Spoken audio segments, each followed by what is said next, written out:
Okay, all right. Good evening, everyone, and welcome to our Thursday night Bible study.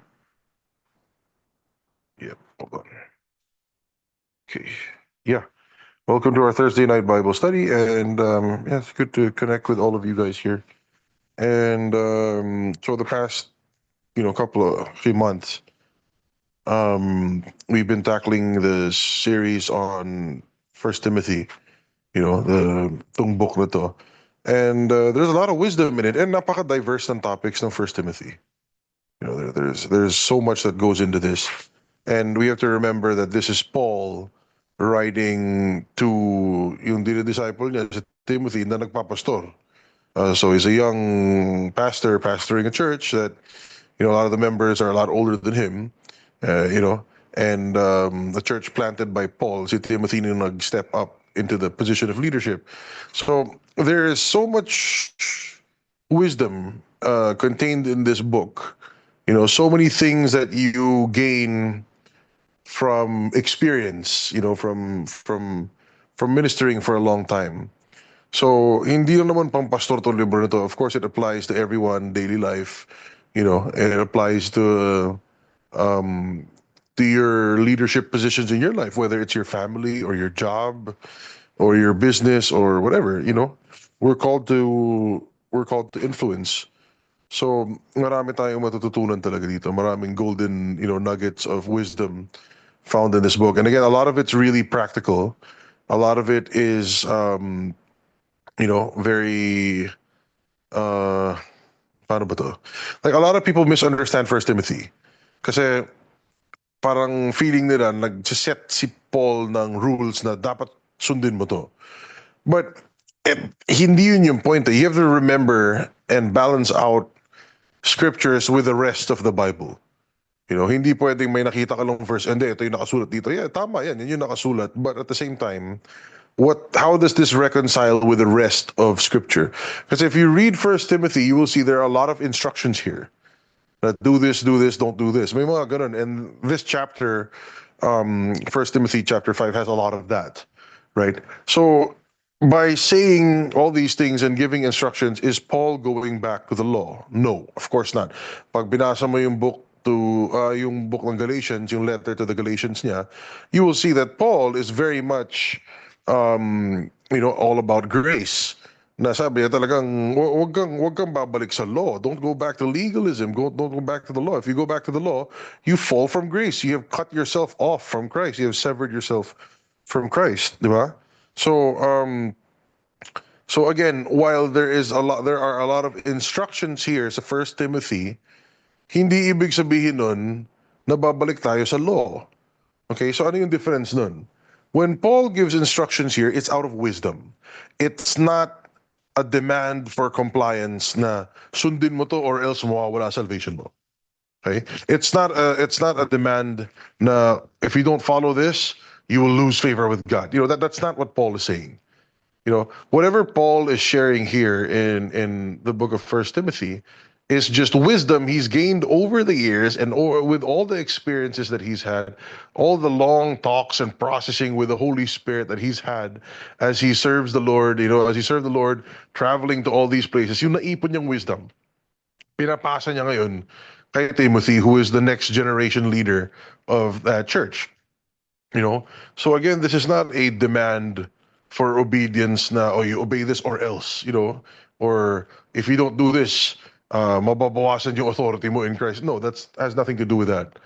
Diba? So I just want to make sure na intindihin natin to, that this was also to address certain problems in the church where Timothy was pastoring.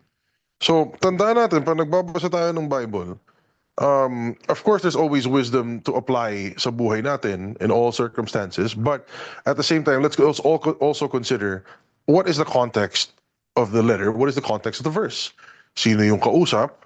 May kausap, ano yung context? What is their demographic? What is the culture? What is the timeline? What is the season during that time? Ano bang, there are so many things eh.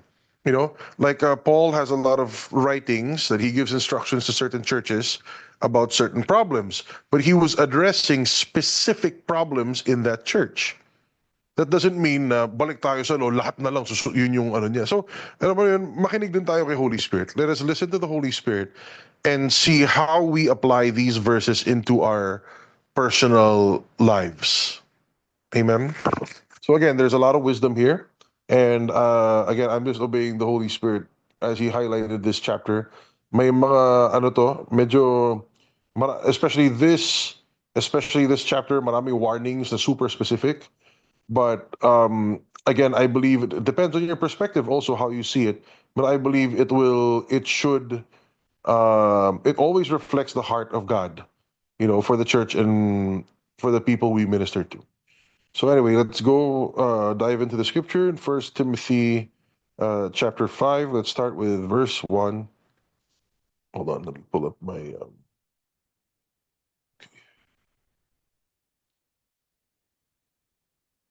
okay. All right. Sige. Okay, so start with verse 1. Verse 1 says, "Do not rebuke an older man, but exhort him as a father, younger men as brothers, older women as mothers, younger women as sisters, with all purity." So again, so ito yan eh. The premise here, before you get to all this, the premise here is in any church, in any organization, in any fellowship group, there are going to be issues. There are going to be people who make mistakes. There are going to be people who screw up and do something questionable and do something offensive. Guys, kahit saan na may tao, may problema. Okay? Kahit ano sabihin mo. Unfortunately, kahit ano pang church niyan or ganda ng church, well, if you're looking for the perfect church, there's no such thing. Okay? Because none of us are perfect. You're not perfect. The moment you step inside a church, it's not perfect anymore. Kasi nandun ka, nandun ako, nandun lahat. And again, anywhere na may tao, may issue. Anywhere na may tao, may problema. So, um, and it's hard to get along with other people, especially sa church setting. Actually, totoo lang, mas madali nga sa professional setting. Kasi professional setting, you're paid to be there. Diba? Kung di maganda performance mo, then you get fired. Or you get suspended in your job or whatever. They can do whatever they want kasi you're paid for it. Eh. But here in ministry, you're not paid to do anything. This is all volunteer work, and people come freely. So it's hard because you can't fire people. Alam mo yun, ang hirap makisama, ang hirap may pagsundo. Di ba? May kasunduan ka lagi sa tao. Iba-ibang personality natin, iba-iba ugali. So, again, the premise here is this is Paul telling Timothy that who was a young pastor leading this church and telling him that, you know what? People will argue. It's not a good practice, but people will gossip. People will say bad things about this. People will offend one another. So how do you deal with it? Then he says here, don't rebuke an older man, but exhort him as a father. So does that mean that you're not allowed to correct anyone that's older? No, of course not. It's the manner, ang sinasabi ni Paul dito kay Timothy, is that it's not that you don't correct them, it's not that you don't call out their mistakes. It's, wag mo naman hiyain yung tao. You know? Like don't shame them, don't embarrass them, don't, especially an older man, parang you still maintain that respect. You know why? Because when you can exhort, when you can call something out, you can correct properly and in grace, it will be more well received rather than hiyain mo. Yeah. So remember, connect this to Romans 8:1. Therefore, now there is no condemnation for those who are in Christ Jesus. You can call out mistakes, you can call out sin, you can expose the wrongdoing of something, but you don't have to shame other people. Hindi mo kailangan barahin o anuhin masyado, especially an older man. Kasi, culturally speaking, we're supposed to, be more respectful towards our elders. Right? So, but then again, guys, this doesn't mean that just because you're old, exempted ka sa correction. This doesn't mean that if you're an older man, you are invincible and can sin whenever you want and do bad things whenever you want. That's not how it works. So, this doesn't end here. And don't rebuke an older man. Period. No, it's a comma, and the sentence, the verse extends and says, "But exhort him as a father." Look, what's the point? Why do I have to exhort an older man as a father? Because you want to win him towards the side of God. You want to win him with grace. Diba? Remember the verse Romans 2:4? It says, don't you know that it is the goodness of God that leads people to repentance? Diba? So yun eh. Parang yung honor, yung respect mo, pwede mo pa rin siyang i-respect eh. Correct mo. Call out mo yung mali. You're not agreeing with it. You're not tolerating sin. You're not tolerating evil. But at the same time, there's a way to do it. So it's not that you don't correct, but there's a proper way to do things where you can win people over through grace and God's goodness. Diba? So yung mutual respect, sometimes kasi, especially if you're a leader or may position of authority ka, sometimes it's easy to just speak up and say things na medyo like ako, quite frankly, um, medyo direct ako magsalita. You guys know that, but sometimes I speak in a very strong manner, but at the same time, I explain naman why. So like even if I speak strongly, I'm not there para hiyain yung tao or ano yun, or to shame them or to make them feel bad. That's not my goal. My goal, especially when I speak strongly, is to get the person to think. Na mag-isip-isip ka din naman kasi you're talking in such a way na ganito. Sometimes I gotta slam on the brakes and say, teka lang. Diba? So, it's not that I want to insult the person or offend them, but I want to wake them up and get them to think. Then exhort. Then you explain why it shouldn't be that way. Why mali yung sinasabi or what is the truth, and then lead them back to grace. Diba? So, it's not just how you do it, but also why. What is your intention behind it? When you correct, when you rebuke, is it just to prove that you're right and they're wrong? Or are you actually wanting them to see and come to the knowledge of the truth? Diba? Kasi yung mga ibang hilig mag-argue, hilig mag-rebuke, pero yung intention nila bad eh. Ang intention nila, hihiyain ka lang eh. Ang intention nila is pakita na, oh, galing ko, ako tama ako, ikaw mali. Pero, where's the learning? Where's the sharpening? Where's the humility?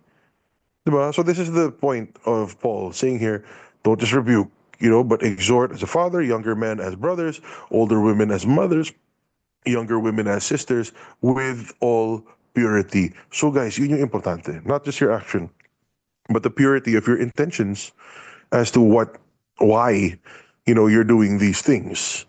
So very important for leaders, and I believe God is raising up people of influence in this group. Bago kayo mag-call out, bago kayo mag-correct, or even bago mag-share kayo ng opinion, or you think you know better about something, check mo muna yung intentions mo. Are they pure? Like, are you genuinely wanting to share something to edify the person, or gusto mo lang ba pakita na marami kang alam? I remember many years ago, I was attending this one group na parang pina-breakout kami on this one, whatever, parang weekly thing siya. Tapos pina-breakout groups kami, and there was this older guy who was there. And then, so sharing na, question and answer. So pag iba yung nagsasalita, this old guy was just looking at his phone. Was just looking at his phone, di nakikinig, di na ganyan. Pero pag siya na, biglang magtatanong siya ng kung ano-ano na siya rin yung sasagot. You know what I mean? Parang, wala naman, unrelated naman yung sharing niya dun sa message or whatever. But he wasn't paying attention to the sharing of other people. He was just saying na no, well, pero pag turn niya na, yan na. Anong tingin niyo sa ganito? Hindi, ganito kasi yun eh. So parang, sabi ko, kuya, parang share ka ba? Sabi ko, parang share ka ba? Gusto mo lang ba marinig namin yung sinasabi mo or talagang gusto niyo mag-sharpening? Sabi ko kasi parang napansin ko na pag iba yung nagsasalita, di kayo namamansin, pero meron na kayong gusto lang i-share eh. Sabi ko, parang hindi yata, ano yun. We're here to learn and sharpen one another. Maybe let's honor these other guys. That they have something to share too. Hindi yung gusto mo lang sabihin yung gusto mong sabihin. Di ba? So medyo taken aback siya kasi wala yata nagko-call out na gano'n. Pero at the same time, di naman siya nagalit kasi di ko naman siya hinaya na, alam mo yun? So there's a way to do it. That you can point out somebody's shortcomings or somebody's mistakes, pero not with the intention of just shaming them, but of still getting them to see na, hey man, that's not proper. We're here to bless one another and learn from one another. May sabi ko parang hindi yata tama na gusto mo nung sabihin yung sabihin mo, tapos pag iba na, zone out na. Di ba? Sabi ko parang we honor each other. We honor you by listening to you. Why don't you honor the other people by listening to them as well? So anyway, yeah, stuff like that. Anyway, moving forward. So Paul continues in verse 3, and then he starts talking about widows. So it says here, honor widows who are really widows. So apparently, brothers and sisters, in the early church, medyo big deal itong widows na to. Ang daming widows sa church. And bakit nga ba sobrang issue ng widows? You know, well, syempre, life expectancy was different back then. Culture was different back then. And based on their culture kasi, ano yun paano ba sabihin to? How do I end this? You know, if you were a widow and your husband passed away, parang the community really comes together to help you out. You know, kasi they know na struggling situation, ito widows. Ganito, parang um wala, yun yung kultura nila you know. So apparently this responsibility has fallen upon the early church.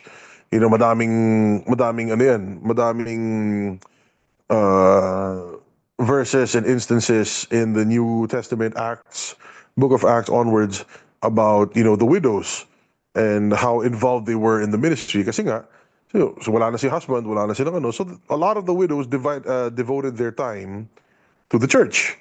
Diba? So dun sila, yun yung pinagkakaabalahan nila.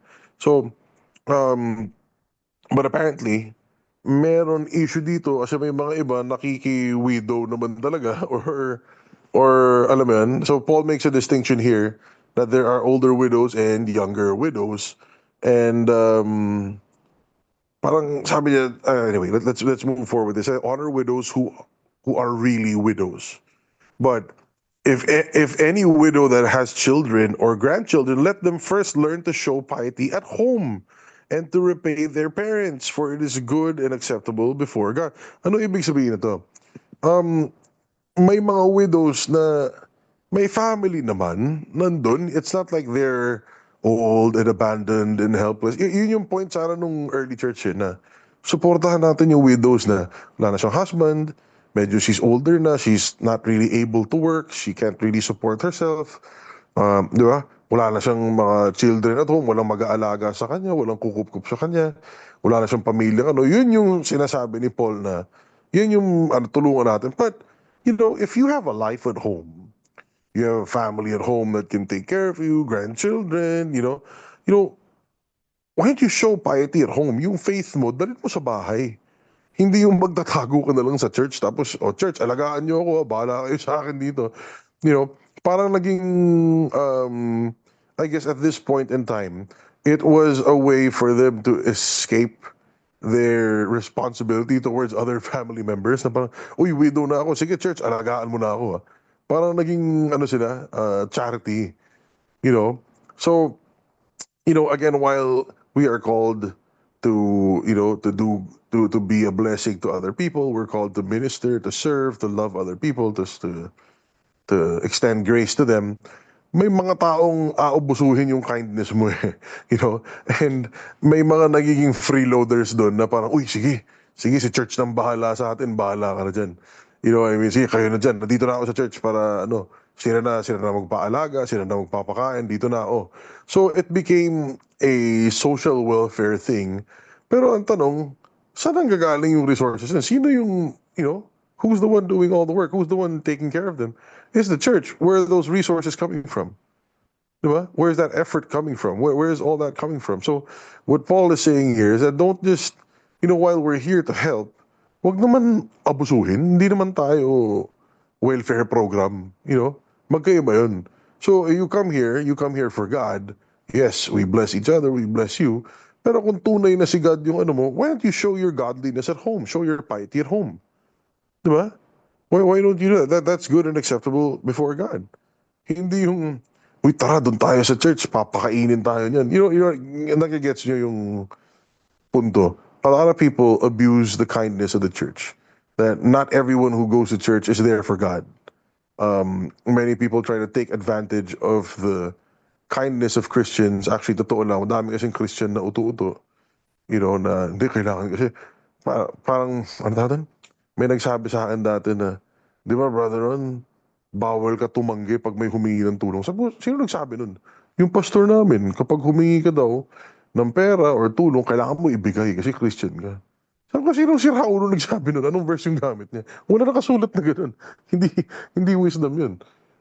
That's manipulation. And then, sabi niya, ganun ba? Kasi napansin ko, napapadalas na yung hingi sa akin ng pera nung ano eh. And, so secretly offended na pala siya. Pero yun nga, sa utak niya, hindi bawal daw eh. Anyway, there are people who will take advantage of that kindness. And we have to exercise wisdom. So Paul is calling it out na, the real widows, again, we're not discounting the fact na may namatay na asawa or yan. Pero the real widows who really need support and really need help, yun, focus mo doon. Kung hindi mo naman, if you have a family, you can plug in, you're able to work, you're ganyan. Maging self-sufficient naman, huwag ka naman, di ba, magpabigat sa, sa ministry, just for economic reasons. Di ba? Kung mahal mo talaga si God, pakita mo muna sa bahay. Di ba? Hindi yung outward, ano lang. So anyway, so moving forward, again, this was a real problem for Timothy's church, di ba? And I guess they were feeling the financial strain and the burden of these widows or widows kuno na nandun nga sa ministry expecting people to serve them pero teka lang, parang bata pa tong iba at parang pwede pa magka-future tong iba. Diba? So, yan, verse 5, he says, "Now she who is really a widow and left alone trusts in God and continues in supplications and prayers night and day." Diba? So, sabi niya, yun eh. Ito yung sinasabi ni Paul dito na what makes a distinction between the widows and the true widows and those, hindi porke namatayan ka ibig sabihin nun wala na, game over na buhay mo. So he's saying, the people that he's talking about that they focus on, they minister to, and they really pour a lot of resources into are those who are left alone, those who have no one else except God, and they continue in prayer and supplication the night and day. Kumbaga yun na, ito na yung buhay nila. Wala na talaga, wala na silang ibang, di ba? Yun na. Pero, but she who lives in pleasure is dead while she lives. So ano yun? So may mga iba, bata pa, namatay nga ng asawa, pero, uy sige, doon tayo sa ano, papakainin tayo dyan, alagaan tayo. Pero, hindi naman talaga sila committed kay God. Hindi naman talaga sila prayerful. Hindi naman sila ano. It's just a convenient decision for them to join. So, again, I know that Paul is talking about, specifically here, about widows. But generally speaking, brothers and sisters, ang daming ganito sa church. I'm not saying here, pero ang daming ganito. Ang daming pupunta. Kasi ministry naman. A lot of people sometimes, they look at churches as business opportunities. Na, uy, maraming mayaman sa simbahan na to. Tingnan natin kung sinong pwede nating mabingwit o maano dito, mabentahan na may ganito. And it works the same way. They may be talking about widows here, pero it goes back to the purity of the intention of the person. Are they really committed to God or are they looking for economic benefits inside the church institution? Yun eh. Yun yung point dito ni Paul eh. So again, it's not just widows, it's the whole thing in general. Na yes, we bless everyone, yes, we love everyone, yes, we extend grace. Okay yan, walang problema. Pero ang tanong nga is, matuto rin tayo mag-discern. Kasi mamaya, you load yourself up in the ministry with so many things. You jump through all these hoops for people who hindi naman si God yung hanap niya. Ang hanap nila convenience and pleasure. So yeah, she who lives in pleasure is dead while she lives. It's not that Paul doesn't want you to have a nice life. It's not that Paul doesn't want you to experience pleasure in your life. Hindi naman madamot si God. Pero yung point dun is parang mali to burden the ministry for the sake of your convenience just because you don't want to do anything. So there's great wisdom in this. And I know it doesn't sound very grace-minded, but this is practical wisdom. A lot of people may disagree with this, pero alam nyo, pag kayo nagkaroon na kayo ng sariling ministry, maintindihan nyo to eh. You will encounter people who just want to take advantage of the kindness of a ministry or a church. May na-encounter ako dati na Um, ng papa-ospital, alam naman nilang wala silang, wala silang masyadong budget, wala masyadong ano. I mean, it was a medical emergency naman. Totoo, pero hindi ko rin nagustuhan yung ginawa ng tao kasi apparently, hindi naman talaga siya uma-attend. Yung paminsan-minsan. Tapos nung kailangan mo ospital, nagpatakbo sa private na mahal na ospital. Tapos sabi nung kasama niya, parang bakit ka dyan magpapa-ospital? Ba't di dun sa isa? Di ba parang ang laki ng babayaran sa hindi, okay lang yan. Kasi ano naman may ministry naman, sasaluhin nila yan pag naano nila yan. So parang di maganda yung intention. Na parang grabe, papagamot ka na nga lang. Gusto mo pang i-burden to, parang ano, di ba? Ah, that's not very nice. That wasn't a very nice intention, and I had to decline to support that. I had no peace to support that whatsoever. And actually, I found out about that after na lang. Pero nung una, parang sabi ko, wala akong peace mag-support dito. Sabi ko, I'm sorry, hindi po tayo charity. This is a teaching ministry. We're not, hindi to PCSO. You know what I mean? And it's not the primary calling. It's not to pay for medical bills of other people. That's not the purpose of the ministry. So I don't have peace about that. Well, I can help maybe in a personal capacity, pero parang mali na ibo-burden mo yung ministry. Ganun. I found out after, kaya pala pumunta dun sa pagkamahal-mahal na hospital. Kasi yun nga, they were banking on the fact na, hindi, mga Christian naman yan, ano yan, babayaran din nila yan. So parang, just out of practicality, brothers and sisters, that's a terrible intention. Diba? And apparently people, well, wala ugali ng tao yan. People will try to take advantage of the kindness of Christians and churches and ministries. So hindi tayo nagdadamot, but God also talks a lot about wisdom and stewardship. Okay? We have to be good stewards of His resources. Diba? Tandaan niyo yung parable of the talents and parable of the minas. What have you done with that which was entrusted to you? Diba? Or magpapauto ka lang ba sa mga taong gustong makalamang or maka-easy-easy? Diba? So yun lang, exercise wisdom tayo. It's not that we don't care, but remember, it's not your resources. Diba? Parang I think that's you know, especially pag ministry, syempre marami nagsasow, marami i-invest into the kingdom of God through the ministry. Tapos you're gonna, diba? Parang lahat ng pinagkatiwala sa ministry ng you're gonna blow it on this one thing na dinamahan ka lang ng konti. Wala naman pa. Parang hindi siya magandang stewardship, guys. Mahirap ipaliwanag.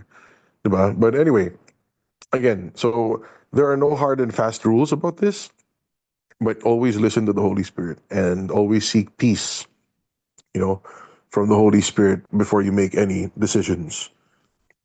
All right, so moving forward. Oo nga, tama si Brother Secho. Parang USAID lang.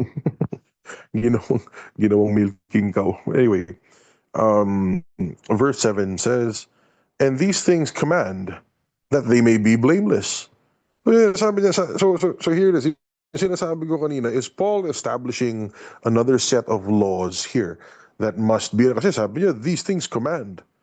Actually, no, Paul was not saying that this is a requirement for you to be righteous. Paul wasn't saying that you need to obey this or else God won't love you. That hindi yun yung sinasabi niya. Di ba? Pero yung point dito is, guys, may standard tayo ng holiness. May standard tayo ng pagiging blameless.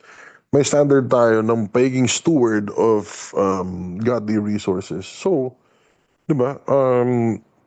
Sundan natin to. Wisdom to eh. Wag natin, diba, galangin naman natin yung ministry, galangin naman natin yung church. Hindi maganda yung mentality na naghahanap ka lang na saan ka pwede manlamang, saan ka pwede saan ka pwede pagkakitaan yung mga ganito. You don't go to church for economic reasons. That's a terrible thing to do. That's the wrong intention. So, you know, if you see that happening, it would be good to, talk to a brother or sister na medyo napansin mo, medyo iba yung intention. Correct them with grace, rebuke and love, and, importante ma-point out yun para to maintain peace and order within the church or the ministry, diba? So ito mabigat yung binitawan niya na statement right after this in verse 8. It says, "But if anyone does not provide for his own, and especially for those of his household, he has denied the faith and is worse than an unbeliever." So yun nga parang actually pag kinonect mo lahat yun, parang sabi niya, ba't mo i-burden yung ibang tao para sa sarili mong, provision? So, may means si God para mag-provide eh. Pag nagtiwala tayo kay Lord, nakilala natin si Lord dyan, He will make a way for you to provide. God wants you to provide. Okay, number one, God is our provider. Diba? And He wants you to have the dignity to provide also for your own self. So, bakit mo kailangan diskartehan? You know what I mean? Why do you have to do things like that using shrewd, behaviors or yung mga discarding alanganin, di ba? Hindi mo kailangan i-manipulate yung ibang tao eh. That's why it really bothers me when people try to yung kukonsensyahin ka or you know they try to make you feel bad into giving or sowing or dadramahan ka. Ayun na ayoko nun eh. Kasi manipulation yung witchcraft yan eh, yung manipulation. God loves a cheerful giver. You see that in 2 Corinthians 9. So I really don't like it when people try to manipulate others into giving or providing or doing something for them. Diba? Parang, teka lang, ba't hindi mo itiwala kay God yan na si God magpa-provide para sa inyo? Bakit mo kailangan drama, parinig kay ganito, kung di mo ako bibigyan, walang makakain, anak ko. Diba? Teka ba, ako ba bumuntis sa asawa mo? Ba't ko problema yung anak mo? Hindi ko anak yan. Why all of a sudden you're throwing that responsibility on me? And then sasabihin mo na kung hindi ako magbigay, walang ano, hindi ko kasalanan yun. Not that I don't care. I'm sorry to hear about your economic situation, but nakikita niyo ba? Yung parang ano yung intention ng heart behind that? Maraming kasing tao na again, unfortunately, gusto man lamang sa kapwa. And they will try to take advantage of the kindness and the grace teaching of Christians na paawa effect, pa ganyan. But brothers and sisters, at the end of the day, that's not good stewardship and you are supporting a terrible practice. If you agree or tolerate yung ganun na behavior, you're not doing them a favor either. Totoo lang, you're gonna make it worse. Diba? You're tolerating it. Parang nagbibigay ng drug sa isang drug addict. Hindi tulong yun. Makakatawid man siya ngayon, pero, palala ng palala yan. Hindi maayos yung root ng problema niya. So, at the end of the day, Paul is reminding everyone there, everyone in the church, na, God wants you to be able to provide for your family and for your needs. He is the God who gives you the power to generate wealth, the power to become successful. Deuteronomy 8:18, di ba? So, hindi mo kailangan dumiskarte ng gano'n or magpaawa or patake advantage ng ibang tao. Kasi pwede kang magtiwala kay God. God will be the one to give you the wisdom to do what you need to do. Diba? So, yeah, anyway, moving forward. Verse 9, and it says here, do not let a widow under 60 years old. Ito na, may binigay na siyang age. May binigay ng number na ano. And again, these are not hard and fast rules. This is not the law of Moses. This is just practical wisdom from the experience of Paul in the many years in the ministry and all that. And he's passing it on to Timothy. Na sabi niya again, do not let a widow under 60 years old be taken into the number, and not unless she has been the wife of one man. So anong ibig sabihin? Anong ibig sabihin nito? Okay. Ano ibig sabihin nito?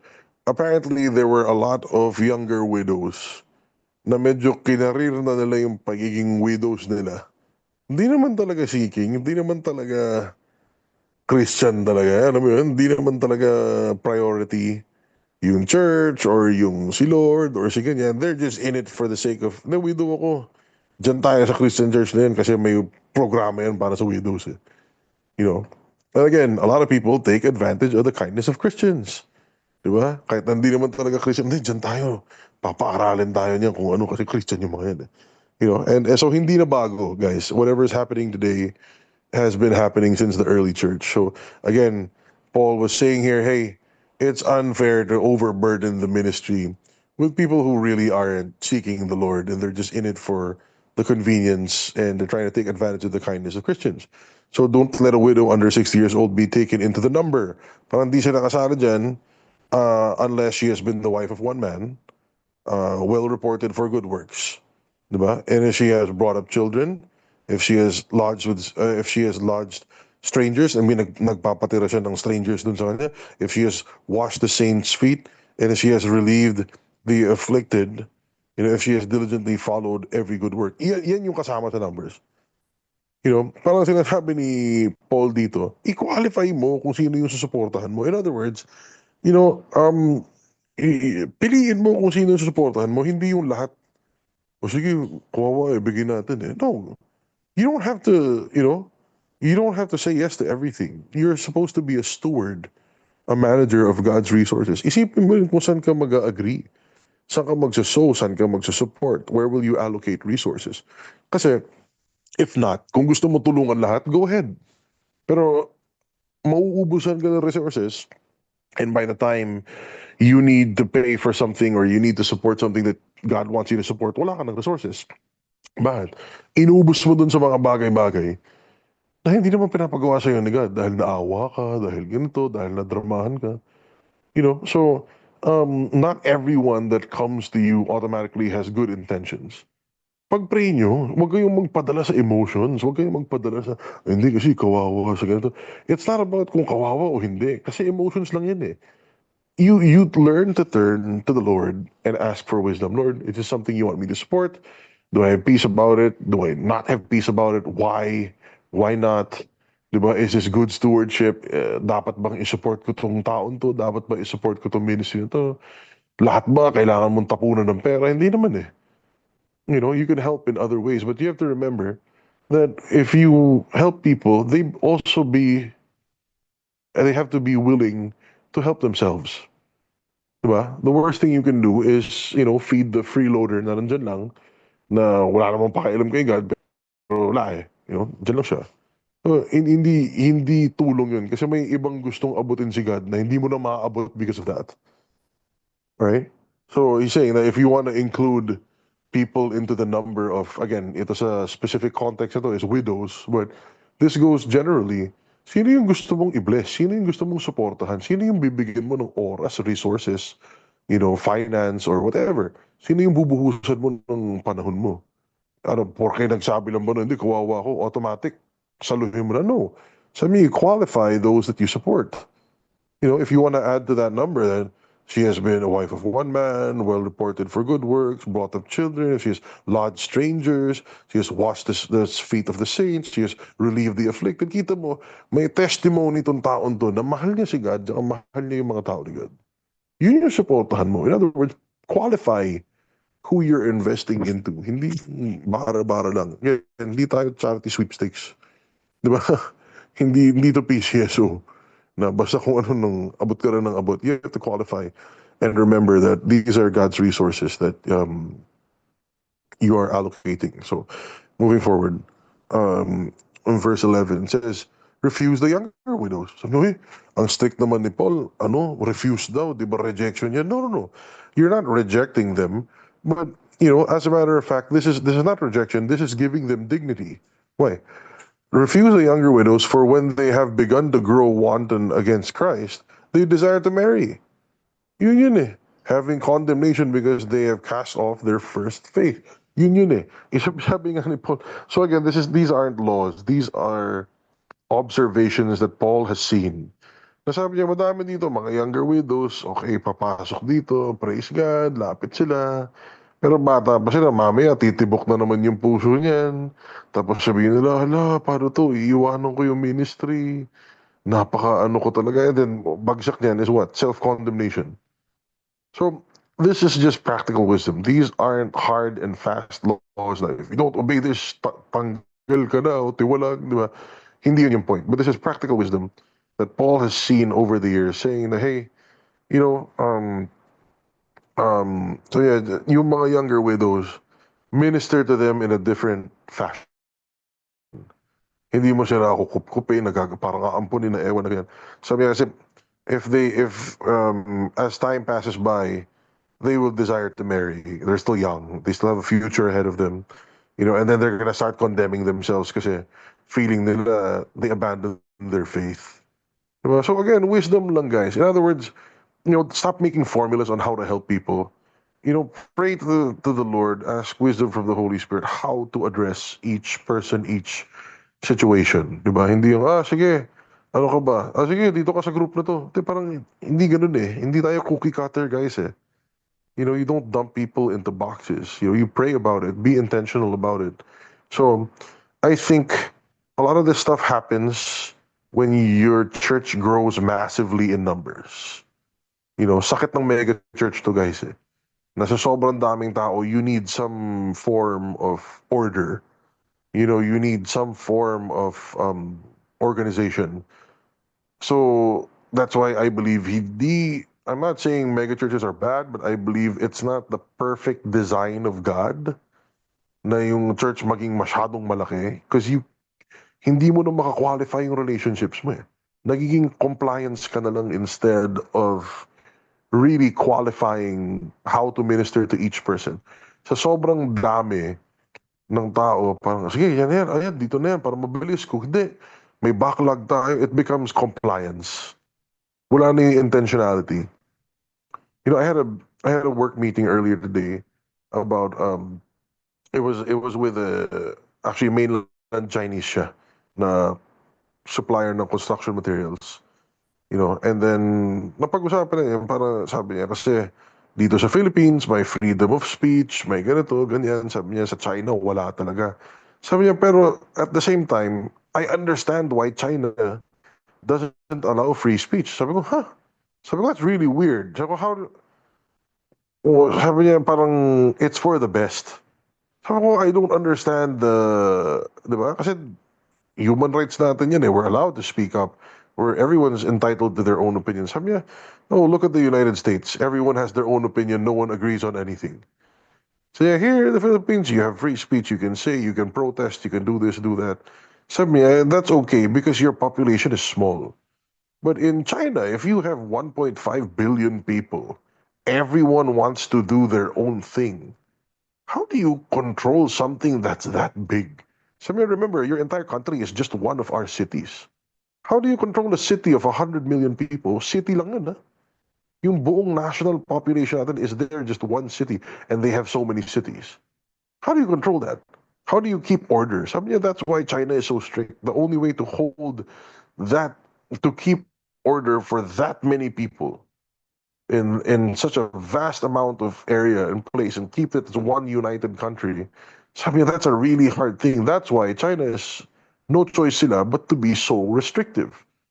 So medyo nagka-revelation ako doon na kaya pala mga megachurch ganun. Kaya pala ang tendency ng megachurch is they revert to legalism, they revert to steps and procedures and ganyan. Bakit?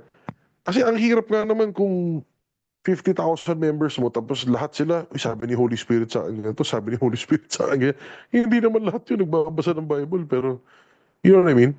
So parang oo nga naman, how will you maintain order in a massive organization tapos wala kang clear set of rules or procedures. So anyway, yung point ko lang, brothers and sisters, is these are itong words ni Paul dito, inspired by the Holy Spirit. This is practical wisdom, but not meant to be implemented as hard and fast laws na pag lumabag ka dito, wala ka na, tiwalag ka na. Hindi ganun.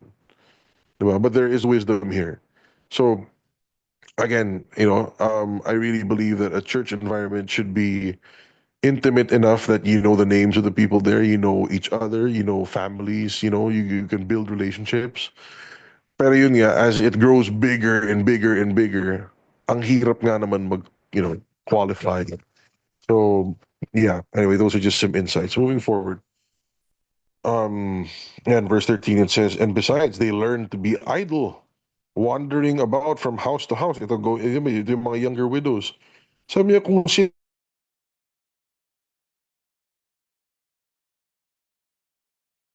pamilya, work, wala nang tutulong, wala nang kukup. Ito mga bata pa, sinama mo doon, it's detrimental to them. They learn to be idle. Wala silang ginagawa. Wandering from house to house, not only with idle but gossips and busybodies, saying things which they ought not. So, itong mga younger widows, sabi niya, huwag ka nang nakakasakit kayo ng ibang tao. Kasi bata pa kayo. Hindi naman kayo fully committed to the Lord. Pwede ka pa mag-asawa, pwede ka pag ano. Ang nangyayari sa kanila, nagkakaaway-away, puro chismis, puro gossip, puro ganito. So, in verse 14, he says, therefore, I desire that the younger widows marry, bear children, and manage the house. Parang, okay, widow ka, we're here to help you, but you know what? You still have a life ahead of you. Go live it. Give no opportunity to the adversary to speak reproachfully.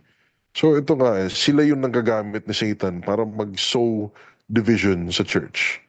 So I'm not talking about just the widows here. Again, I guess dun sa specific church ni Timothy, yun yung major demographic kung ba't nagkakaaway-away yung mga tao. But, zoom out. I want you to see the demographic. It's normally um uh ang ang nagiging source of gossip and away-away and division, babaeng walang ginagawa na hindi naman talaga committed kay Lord.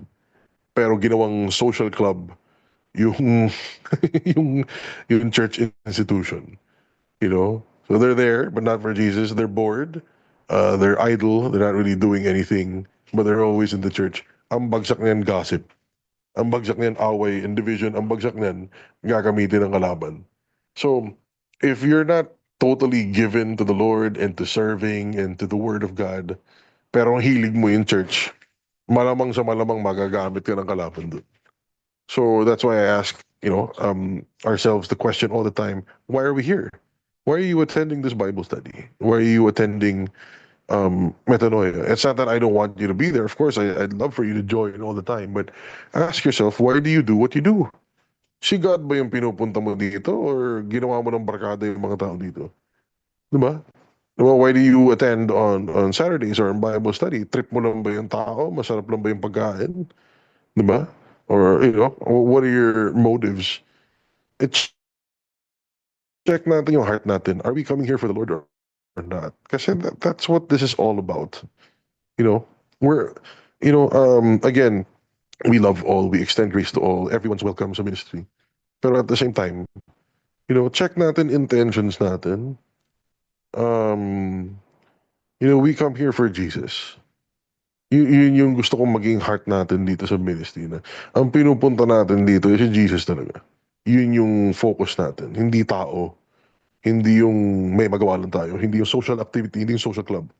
Hindi yung barkada, hindi yung serve, hindi yung masaya kasi kasama si ganito, ganyan. We come here for Jesus. Yun yung primary reason natin. Kung hindi yun yung reason mo, baka gusto mo check yung heart mo kung bakit. Diba? So again, I'm not pushing people away. I'm not saying na wag, pero at the same time, please remember what the foundation is of, the ministry. It's all for Jesus. Diba? So, nakakatakot to kasi sabi niya, ito balikan natin verse 14, I desire that younger widows marry, bear children, manage the house, give no opportunity to the adversary to speak reproachfully, for some have already turned aside after Satan. So in other words, guys, ang dami ng experience ni Paul dito. Nagkasiraan na, nag-away-away na, gossip na, slander na. All because of these people who are idle and bored and don't really, and they don't go there for Jesus. They go there for their own interests. They go there for economic reasons. They go there for... So, again, as leader of the ministry, hindi ko naman nakikita lahat.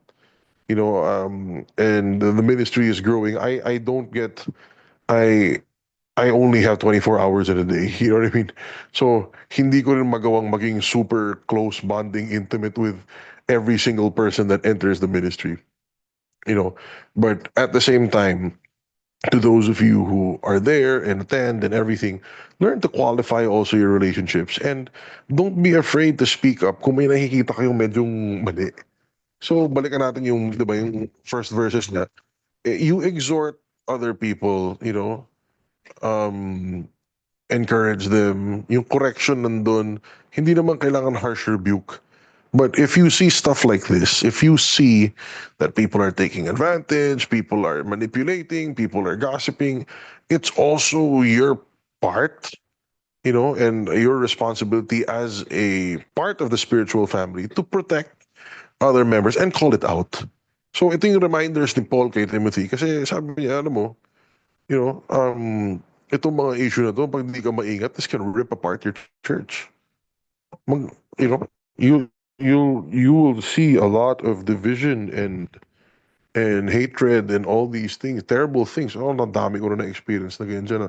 Pagka walang kwentang bagay, sinabi na ganito, sinabi ni ganyan, kala mo end of the world na hindi mo na alam kung bakit ganun kasama.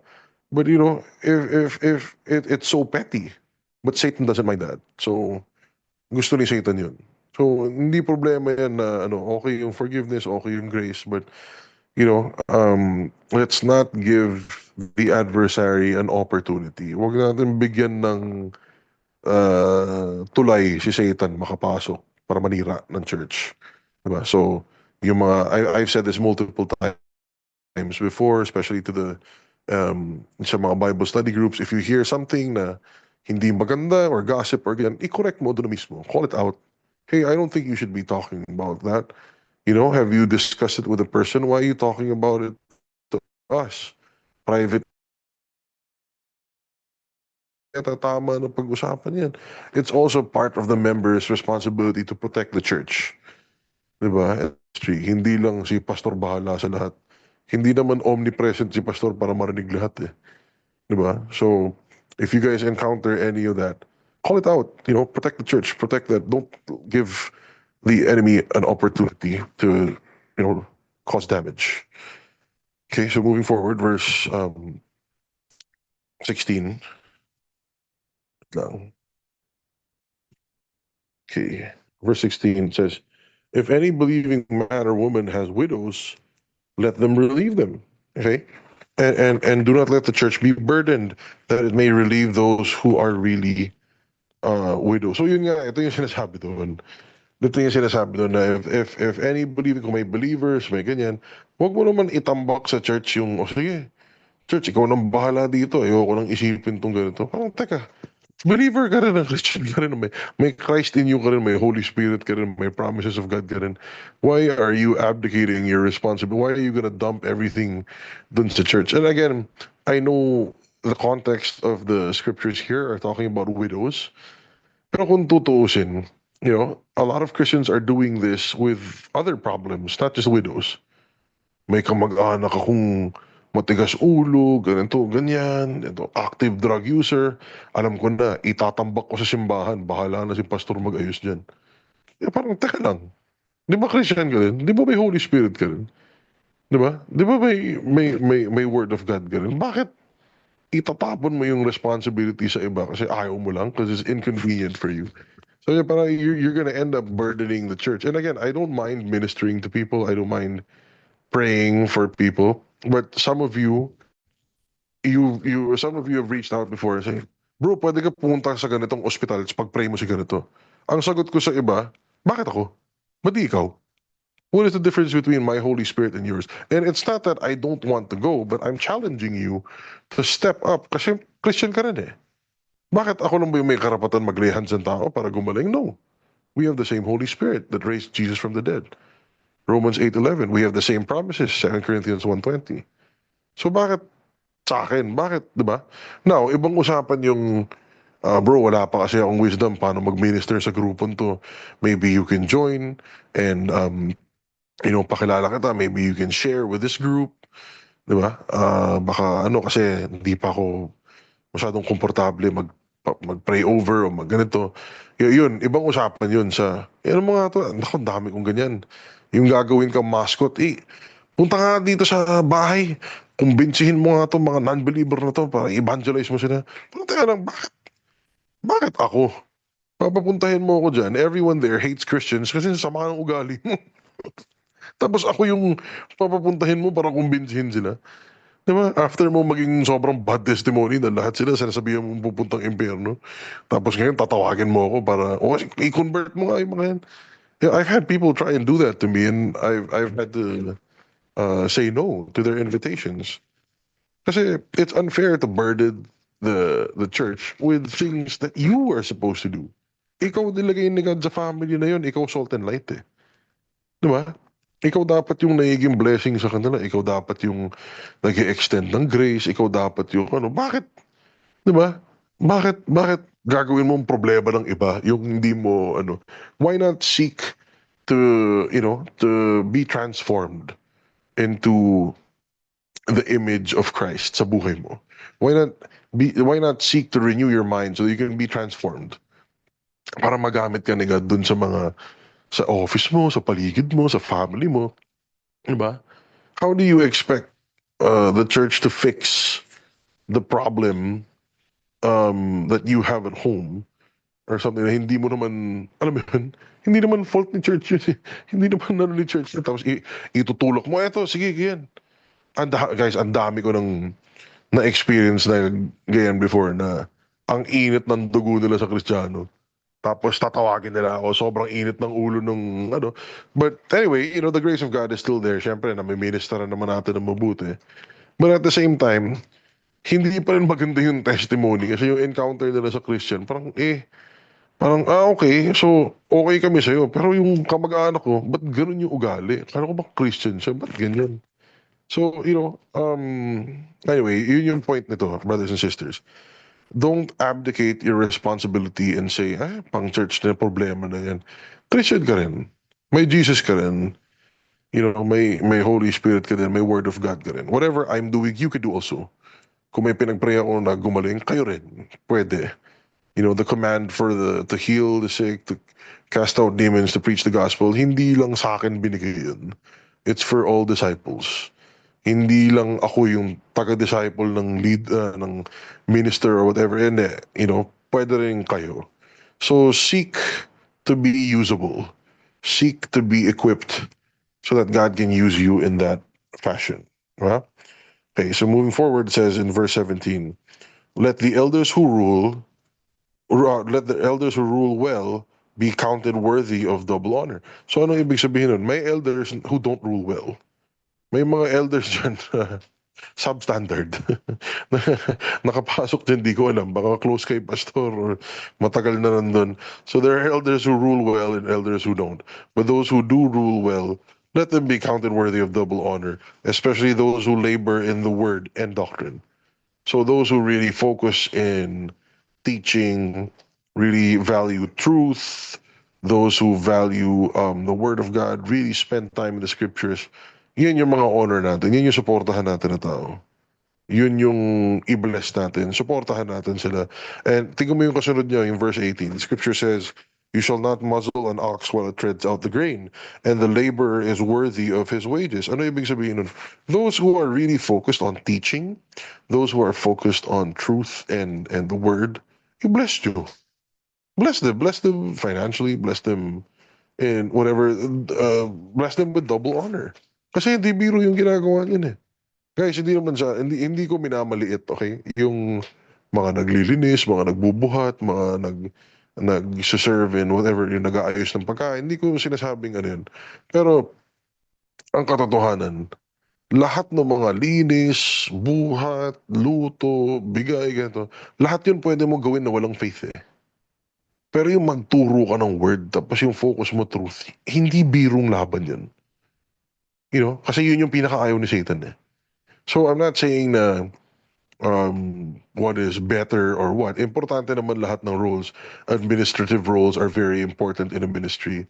The people with the gift of giving is very important in the ministry. The people who teach are or exhort or whatever. Madaming iba-ibang roles yan eh. Pero pag ang focus ng tao is really truth and doctrine and word, guys, yan talaga, yan yung ginagawa ni Jesus. Yun yung heart ni Jesus, makilala siya.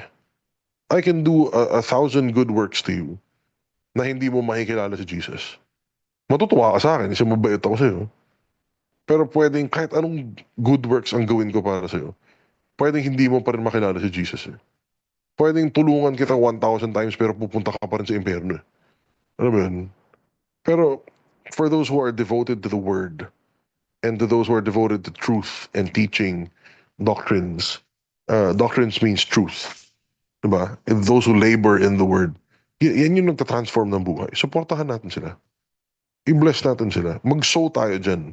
Yan yun. Double honor natin yan. Diba? So ako, the ministries that I've supported over the years are teaching ministries. You know, doon ako na-bless eh. Doon ako nag-sow kasi doon ako na-bless. Doon ako nagbibigay kasi kung hindi dahil sa kanila, hindi ako natuto. Diba? Hindi lang yung good works, hindi lang yung charity, hindi lang yung puro pakain, feeding program na whatever. Pwede mo gawin lahat yan na walang faith. Pero alin yung talagang nag-aambag sa faith? Doon tayo. Amen. So moving forward. So it says in verse 19, do not receive an accusation against an elder except from 2 or 3 witnesses. So that's also wisdom. Mahirap bumigay sa chismis na kung ano-ano. Remember, not everybody likes the elders.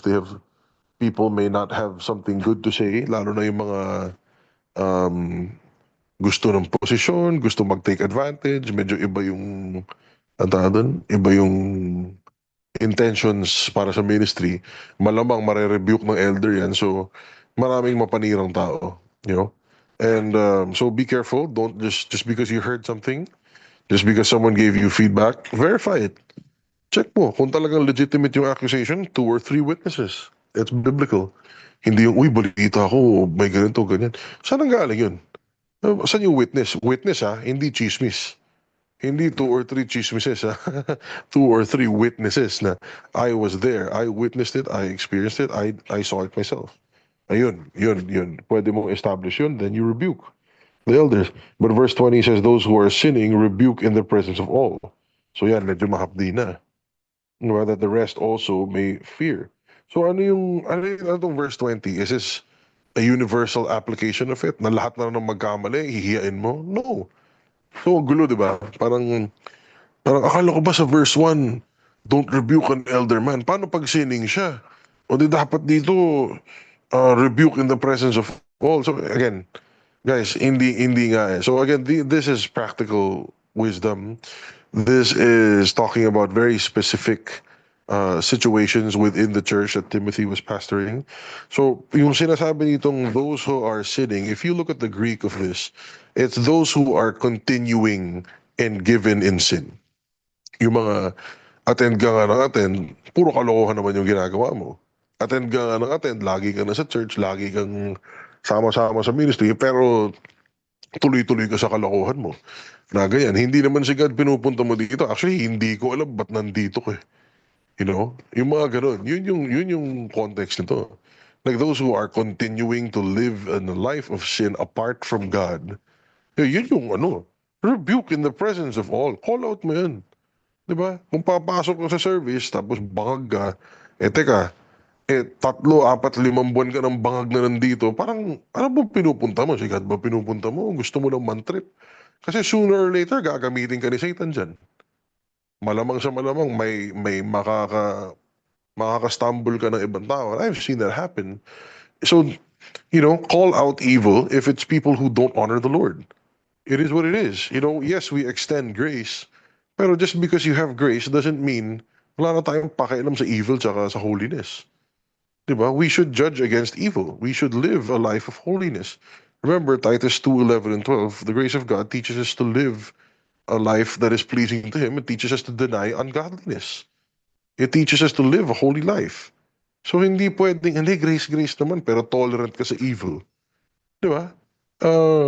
I-call out natin, we're not pushing or rejecting people, pushing away or rejecting people, but we have to also draw some boundaries na we stand for the Lord.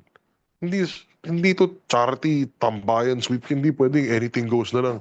Kung flesh yan, flesh yan. And the flesh profits nothing, the flesh leads to death. So ayoko ng death, diba? So those who are continuing to live a life that is against the Lord, you rebuke in the presence of all. Pero again, syempre, hindi yung lahat ng kasalanan ng tao i-announce mo sa pulpito para hiyain. Mali din naman.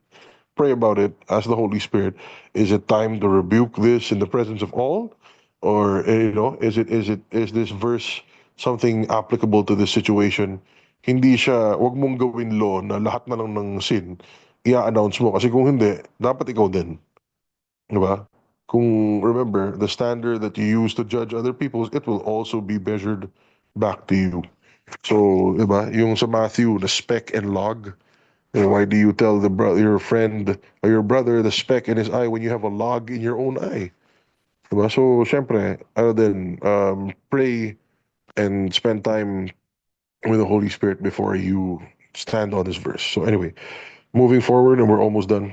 It says here, I charge you before God and the Lord Jesus Christ and the elect angels that you observe these things. Diba? You observe these things. Itong mga sinasabi ni Paul, yung wisdom na na sinashare niya kay Timothy, observe these things without prejudice, doing nothing with partiality. So yun nga yung sinasabi niya na itong mga binigay niya wisdom, observe mo to, apply mo to, pero wag kang mag-play ng favorites. Remember, God is not a respecter of persons. Romans 2:11. And sa ibang translation, there is no partiality with God. I don't like that na ganun na, ba't yung pinsan ni Pastor, okay lang na nakakalimang girlfriend ng dinadala dito, wala man lang nagko-correct sa kanya, pero yung isa, napagsabihan, may mga ganun eh. May mga, ang dami kayang ganun, yung mga exception sa ito si ganito, hindi nire-rebuke ni pastor kasi malakas pala mag-tithe. Ang dami ko nung nakitang ganun. It's such a bad testimony, guys. You have to remember, walang partiality with God. Myself included, everyone, especially the leadership, dapat mas accountable ka sa word of God kung leader ka or kung minister ka. Diba? So observe these things. This wisdom applies to all. Hindi porke pinsan ka ni pastor o kaibigan ka ni ganyan, matagal na kayong magkakilala, exempted ka na sa word of God. Everyone is to be subject to the word of God, especially the elders and the leadership. Hindi exempted ang elders and leadership sa salita ng Diyos. So verse 22 says, and do not lay hands on anyone hastily, nor share in the people's sins. Keep yourself pure. Very interesting tong verse na to. So, yung laying on of hands, yung context na to, this isn't just, well, when you lay hands on someone, you have a spiritual transaction. So this is Paul warning people na yung lay hands na yan, pag may ginawa kang laying on of hands, hindi lang habit yan. Isip-isipin mo din kung saan ka nag-lay hands. Hindi lahat ng tao kailangan mo i-lay hands. Okay? Because every time you lay hands, that's not just a gesture. There is a spiritual transaction. I have several testimonies of this that I've had difficult experiences kasi dati akala ko lay hands, laro-laro lang or habit lang. Hindi pala. It's a spiritual transaction. But this context here is do not lay hands on anyone hastily. This pertains to leadership. Huwag kang basta appoint ng leader. The worst thing you can do is appoint leaders because you need something. Guys, kung mag-appoint ng leader, hayaan mo si God mag-appoint. Ministry niya to eh. Ang dapat gawin mo is ko-confirm mo lang kung ano yung ina-appoint ni God. Hindi ikaw yung ang dami nang uma-attend. Sino bang pwedeng gawing leader? The moment you say that, ano yan? You are setting yourself up for trouble. Everyone I've seen na minadali na maging leader or lagay sa position of influence, semplang, sobra. So sa NLT yun, don't just appoint leaders hastily. Diba? Don't be quick to appoint leaders. So dito nga, don't lay hands on anyone hastily nor share in other people's sins. So ang mangyayari dyan is if you lay hands or if you appoint someone na leader kasi feel mo ganito, tingin mo ganyan, kailangan mo ng tulong, pag yan nadapa, yan may na-stumble, kasali ka dun. Fault mo rin yun. Kasalanan mo yun, ikaw nag-appoint eh. Responsibility mo yun eh. You are sharing in their sins. And when other people stumble, when other people get angry at God, may nakilala akong ganyan before na isang church na may inappoint siyang leader kasi mapera. mayaman. So, syempre, sagot niya lagi yung pagkain, sagot niya lagi yung ganito. Pag may kailangan si church, kulang pera, bigay siyang ganito, bili siya ng ano para sa church, equipment, bili siya ng ganyan. Eh, mapera eh, di ginawang leader, ginawang ganyan. Eh, lumaki ulo. Tapos may ginawang, medyo questionable. Tapos maraming na-stumble dahil, grabe to, paano naging leader to? Ito pala yung ginagawa, living in sin pala, may ginagawang immorality na ganyan. So, ang dami na offend. Pero, pinoprotektahan ni pastor. Bakit? Eh, mayaman eh. So, ano yun? Ang daming umalis ng church kasi na-offend. Sabi niya, paano ako magko-commit sa church na to kung yung pastor tinotolerate yung ganyan? Diba? So, actually, kasali yung pastor dun sa kasalanan ng mga taong yun. Fault niya yun. Siya nag-appoint ng leader. Eh. Diba? So, keep yourself pure. Again, the worst thing you can do is appoint out of need or elevate a leader out of need. Kami ni Macho, we've never done that. Yung, hindi, kailangan natin ng ganito, sige, anuhin mo yan. Hindi pwede, guys. Kung mag-appoint ka, it's because God gave you a word and the Holy Spirit gave you guidance and it's confirmed the calling of the person. I've spoken prophetically and laid hands on a few people within the ministry, but I never called them to do something na hindi pa nila ginagawa. Kumbaga, nandun na sila. Kinonfirm ko lang na this is where God wants you to be. You have found yourself in God's plan, and I'm confirming it that this is exactly what God wants you to do. So hanggang confirmation lang ako. Pero si God maglalagay niyan. Hindi yung out of nowhere, bago kang attend, uy, hindi, sabi ni God, maging pastor ka eh. Ay, wala akong alam sa Bible, hindi, papastor. Guys, hindi ganun yun. Diba? So, so before you find yourself in a position, kailangan may intimacy ka muna with the Lord. Diba? So anyway, moving forward.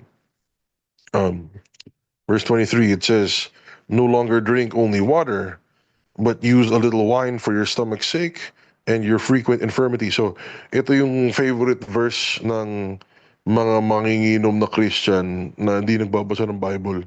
Kasi sinasabi doon na, sabi ng Bible, uminom ka daw ng wine, mag-uminom ka. So, obviously, out of context. Again, I just wish to remind you that at this point in time in history, guys, wala pang mineral water, wala pang water station, wala pang wastewater treatment facility. Ang tubig dito, lahat balon, okay? Lahat dito were deep or wells and kailangan mo umigib ng tubig, kailangan mong kumuha.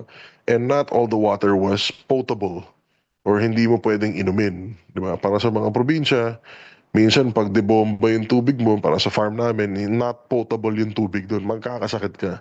Kahit na i-boil mo yung water, hindi pa rin siya pwedeng inumin. So, ano nangyayari doon? Sakitin yung tao, lalo na to si Timothy.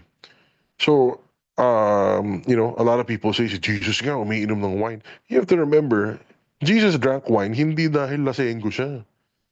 Jesus drank wine because part of the culture was they mix wine with water para mamatay yung mikrobyo sa tubig. Wine is alcohol, so they drink wine to kill off the bacteria in the water to make it potable. Guys, so hindi umiinom si Jesus ng wine para maglasing. Okay? Hindi siya yung ginagawa ng mga Pilipino na nasa kanto, na nakaupo, walang t-shirt, na inuman para maglasing. Hindi ganun yung drinking wine nila noon. So this verse is taken very much out of context. This is just practical wisdom na, hey, do what's good for your body also. Diba? Sabi niya, so in this case, sakitin si Timothy, lagyan mo kaya ng wine yung ano mo, yung iniinom mo para hindi ka naman puro bacteria yung tiyan mo dyan. You know? So anyway, yun lang. Yun lang yung ibig sabihin ng verse na yun. And our last slide for this evening, verse 24 and 25, it says, some men's sins are clearly evident, preceding them to judgment, obviously. Diba? But those of some men follow later. Ibig sabihin nun, guys, be careful na yung judge ka. Kasi yung mga iba, hindi mo lang nakikita pero may kalokohan din pala.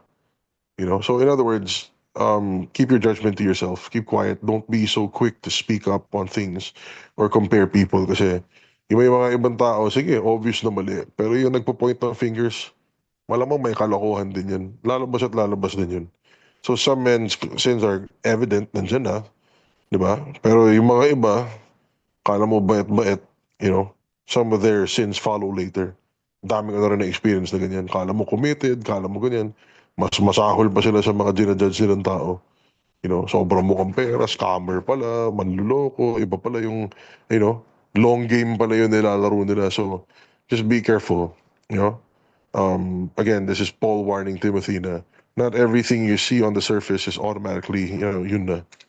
Diba? Pero verse 25, the last verse is, likewise, the good works of some are clearly evident, and those that are otherwise cannot be hidden. Diba? So, pati yung good works ng iba, hindi naman, yung iba kitang-kita, yung iba, you know, don't be quick to judge na, ito, wala naman tong ganito. Hindi mo alam, dami pa rin nababless yan sa work niya, o sa neighborhood niya, or sa family niya. Diba? You know, and those who really belong to God, makikita at makikita mo yung evidence sa buhay nila. Yeah, again, you know, I know this is an interesting chapter. It's very much a lot of practical wisdom in terms of ministry and serving in the church and how to, you know, manage the church and how to deal with issues. Pero at the same time, check mo pa rin yung intentions lagi, you know? Medyo mahaba yung chapter. We don't have time for questions anymore. But I really pray that this ministered to you and shed light on a lot of things. So, yeah. You know, again, I hope this ministered to you. And kung medyo malaki yung topic, medyo mahaba, I encourage you to maybe rewatch this video once it's up on YouTube to review. And again, if you have questions, pwede naman kayo mag-PM or what. But I just want to respect everyone's time tonight since I know you guys have stuff to do. So, yeah, again, one last invite ko kayo Saturday. Please join us for our anniversary service. We really hope to see you there, and we just want to give thanks to the Lord for all these years of faithfulness to ministry. And yeah, we're really excited. We're really excited to see you guys. So, yun lang. Thank you, brothers and sisters. Brother Setch, maybe you want to add some closing remarks? Praise God, bro. There's a lot of practical wisdom there that it's really good to just go back and to refresh ourselves, especially when you're just wondering, ano ba kailangan ko gawin dito sa area na to, or what's the what's the wisdom that I need, especially when you're stepping into ministry, or you want to just make a decision about how to treat an older woman, or respect your church leader. What's the best way to do it? And I believe Timothy, Paul gives clear instructions here to Timothy, a young man during that time. But I just I can't quite remember the guys who sprung out from from Timothy's church, but there's a lot of notable men and women of God who came out from that church. And I believe one of the early church fathers also was one of them. But yeah, praise God for this teaching, bro. We still got one more chapter in First Timothy, so that's chapter 6, and I think this is gonna be the more interest. It's gonna be a lot interesting. Also, it's also gonna be jam packed. So with that, brother Ron, is it okay if I close in prayer? Please do, brother. Thank Yeah. you. All right. Well, let's join our hearts together, guys. And, I just want to say I appreciate each and every one of you guys who's here, spending your night, spending your time with us. And, let's just honor the Lord right now. Father, we thank you, Lord, for your word. We thank you, Lord, for Paul, the Apostle Paul, for giving Timothy instructions, Lord. And these same instructions apply to each and every one of us. And I pray, Father, that you instruct us with your word. Give us wisdom, give us knowledge, teach us to gain wisdom in the experiences of others, and at the same time in our own experiences. And we pray, Holy Spirit, that you guide us, that you lead us every step of the way. We pray for your protection. We pray for your provision. We pray for your grace, for your love, for your mercy to follow us everywhere we go. We pray, Father, for this ministry, that you continue to bless it, that you continue to keep it, that you continue to make your face shine upon this ministry, and that you keep this ministry away from any issues, away from any stumbling blocks. And we pray, Father, that you keep this ministry's heart pure and holy, just like yours. We thank you, Father, for the blood of Jesus that covers us. And we thank you, Lord, for your abundance that's before us, that's after us, that's going to reveal itself to us even more than yesterday. We honor you, Father, and I thank you for everybody here tonight. Bless us, Lord, and fill us with a refreshing of your spirit. Fill us with fire and a passion for your name. In Jesus' name we pray. Amen. And Amen. Amen. amen. Thanks, And amen. guys. Amen. Thanks, Brother Yes, Ron. guys. Thanks, everyone.